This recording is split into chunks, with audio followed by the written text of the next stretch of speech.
Good morning to all my colleagues in the Netherlands. My name is Louise Kantrow, and I'm the permanent representative to the United Nations for the International Chamber of Commerce. And I'm particularly pleased to be able to participate at your meeting today through this video message.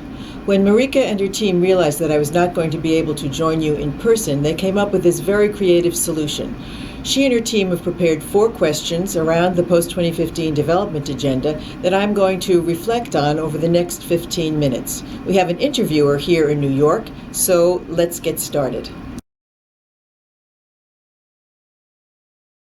The United Nations in 1946, through the Economic and Social Council, granted the International Chamber of Commerce consultative status. We have had a permanent representative to the UN since that time. As permanent representative, I coordinate the role of business through all the intergovernmental processes. And over the years, this has included numerous processes, including the Commission on Sustainable Development, most recently the post-2015 Development Agenda, and the climate negotiations that are taking place in Paris. I think you'd all agree that 2015 is shaping up to be a critical year in terms of multilateral negotiations. In September, the UN is poised to pass a universal and transformative development agenda that will transform how we deal with development priorities at the global level for the next 15 years. And in December in Paris, member states will come together to hopefully pass a binding resolution on climate change. So the decisions that we make in 2015 will certainly impact generations to come. Around the post-2015 development agenda, the ICC has been particularly active. Around the margins of the General Assembly in 2013, ICC launched, with the collaboration of several other global business organizations, an initiative called the Global Business Alliance for Post-2015. This brings together prominent global business associations, including the World Business Council for Sustainable Development, the IOE, the UN Global Compact, and BIAC, as well as some 15 to 20 sectoral business associations. The idea behind the alliance was to be able to provide the UN intergovernmental deliberations with coordinated business messages on the full range of topics that were going to go into the development agenda.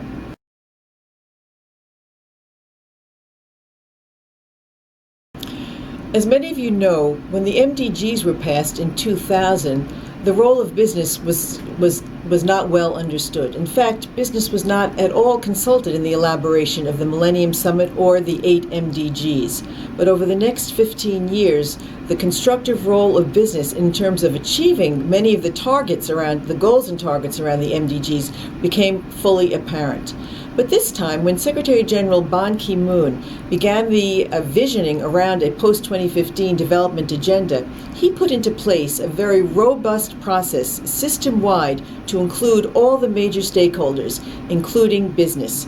Among these initiatives around the post-2015 development agenda were 2 intergovernmental processes coming out of the Rio Plus 20 conference, and these were the Intergovernmental Committee of Experts around Sustainable Development Finance and the Open Working Group on Sustainable Development Goals. The Global Business Alliance that I referred to just a few minutes ago was formed to help inform both of these processes, which had their activity during 2014 and culminated in August of 2014. The Global Business Alliance, composed of the global business organizations as well as the sectoral business organizations, followed these negotiations on a monthly basis. We were able to help inform the member states in terms of language around the elaboration of certain goals, as well as some of the overriding and cross-cutting issues that were going to be important to business, so that in order to ensure the successful outcomes of a post-2015 agenda. Among some of these overarching goals were the importance of sustained, inclusive economic growth, and the inclusion of a goal around capable institutions, rule of law, and peaceful societies. The inclusion of these two goals were particularly important to business as setting the underpinnings around which governments and other stakeholders could come together to ensure the successful outcomes of the agenda. What has been achieved until now? As you know, the Open Working Group on Sustainable Development Goals concluded their work in the summer of 2014. We are now in the period of negotiations around the outcome document for the summit in September of 2015. The General Assembly has already agreed that this outcome document will contain 4 chapters: a political statement, a chapter on the Sustainable Development Goals, a chapter on means of implementation, including financing for the new development agenda, and a 4th chapter on monitoring, accountability, and review. The General Assembly is meeting for 1 week a month leading up to the September summit, and the Global Business Alliance once again is attending each of these sessions, and again participating in the formal means of engagement with the process as well as the informal mechanisms. We meet regularly with key member states or groups of member states and provide and inform the discussions on the negotiations.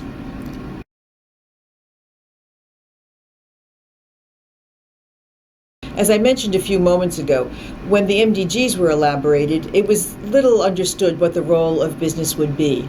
But again, this time around, it's very much different. The 17 goals and 169 targets that have been elaborated represent a truly universal and broad agenda.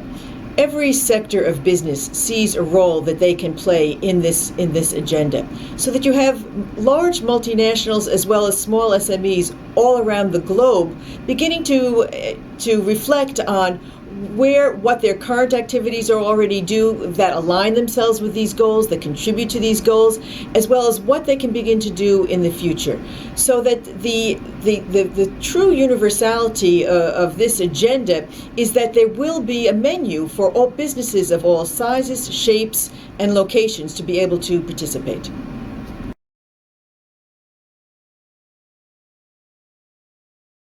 Under this question, I'm going to talk about a few issues. What are the outstanding issues that are still on the table? What are the actions that are taking place over the next few months? What is business's role? And what expectations do we have on the outcomes? As I mentioned earlier, we are now in a period of final negotiations for the outcome document of post-2015. The member states are meeting on for 1 week a month in March, April, May, June, and July. And simultaneously, they are meeting on another set of issues around financing for development. The conference for the financing for development will take place in July in Addis Ababa. The outcomes of this conference are seen as a major input to that chapter on means of implementation. What is going to be the financing around this development agenda? In terms of the negotiations, the first few months are really, in a sense, seen as stock-taking exercises. The member states are beginning to discuss the issues under each of the chapter headings of the outcome document, and you begin to see some of the fault lines beginning to emerge among the various geographic groupings of countries. For example, is this going to be the continuation of a north-south agenda? How are we going to make this a truly universal agenda that applies to countries at all stages of development? What is going to be the role of the new countries that are emerging on the landscape in terms of economic powers? What is going to be their roles and responsibilities in this new development agenda? So you begin to see some of the issues emerging. Now, during this stock-taking exercise, as I mentioned, business is engaging with both the formal and the informal process to make sure that some of the priorities that we had seen put into the SDGs are still still there. And we're also playing a role in terms of the Financing for Development Conference, so that how can the private sector bring to the table some new sources of funding, or what are the incentives that the private sector need to enable to trigger long-term sustainable investment. So these are some of the activities. Am I optimistic that we're going to have a positive outcome? Actually, I am very optimistic. I have been observing these deliberations now for over 18 months, and I can share with you that the member states are tremendously committed to having a positive outcome of these negotiations and really delivering to the global community a transformative and universal agenda.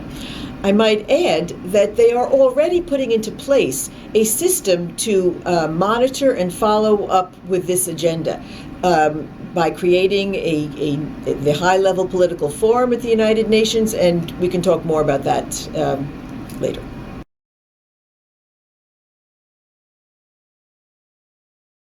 As you know, the Open Working Group on Sustainable Development Goals included in their final report a total of 17 goals and some 169 targets, without any indication about indicators. Over the coming after that discussion, there was some pushback. Is this going to be too many goals? Are we going to be able to deal with all those targets? And then over the summer, the General Assembly actually passed a resolution indicating that, in fact, it would be the Open Working Group's final report and those 17 goals that would form the basis of the negotiations during this final period leading up to the summit. So the General Assembly has before it the final report of the Open Working Group. And even the Secretary General's synthesis report, which came out at the end of 2014, provided 6 elements around which to cluster the 17 goals. So there's some discussion about whether or not does this clustering exercise provide a better communications mechanism. But what we are hearing in the debate among the member states is that, in fact, they do not want to touch the 17 goals. And so my guess is that come September, we will be dealing with the full list of 17 goals. The actual negotiations around the Sustainable Development Goals will take place at the end of March. So we'll have a better sense, certainly after that period of negotiations. But my sense in terms of what we are hearing in the previous sessions is that the member states are very reluctant to open that chapter again, that they spent 18 months negotiating these goals, and if you open it up again, nobody knows what could ensue if that happens.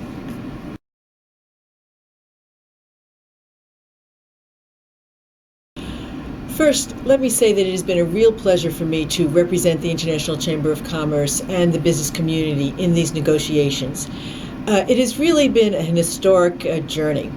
From the perspective of the United Nations, the member states, whether or not it's from the north, from the south, from a developing country, from an advanced economy, has repeatedly said this agenda will only succeed with business as a full partner.